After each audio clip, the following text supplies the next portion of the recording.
récemment, on a un autre Godzilla qui est nommé dans la catégorie meilleurs effets spéciaux aux Oscars.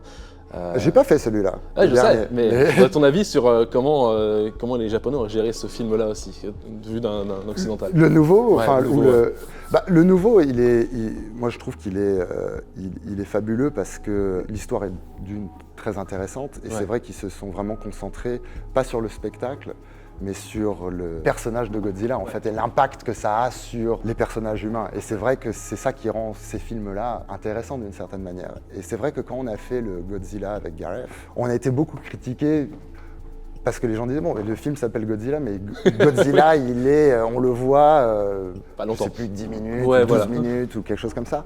Mais c'est vrai que c'était notre mandat en fait. C'est-à-dire que c'était un des premiers gros films où j'ai vraiment appris de Gareth et le spectacle, pour faire du spectacle, tu perds ton public assez rapidement en fait. Ça veut dire qu'aujourd'hui, tout est faisable et que du coup, le public est vraiment habitué à voir des gros spectacles, etc. Donc voilà, si tu montres Godzilla au bout de 10 minutes du film, et au bout d'un moment, ça perd son intérêt. Et ce qu'on essayait vraiment de faire sur le film, justement, c'était deux choses.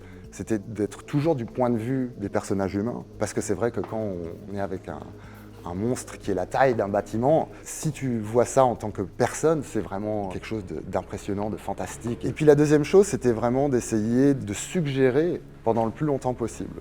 C'est-à-dire qu'on a passé beaucoup de temps à faire des plans où voilà, c'est juste de la fumée qui bouge, c'est une ombre, où on voit une de ses pattes, où on voit sa queue, où on voit une partie assez spécifique. Et c'est vrai que quand on le révèle finalement au complet, il y a eu beaucoup de suspense déjà en fait. Et c'est vrai que je pense que ça paye beaucoup en fait de faire ça et d'arriver à donner cette espèce de sens, d'être émerveillé par quelque chose, ce qui est très dur à faire aujourd'hui parce que on peut faire absolument tout. On peut faire beaucoup de spectacles, mais comment est-ce qu'on donne aux spectateurs quelque chose de vraiment unique et où vraiment c'est émerveillant, quoi.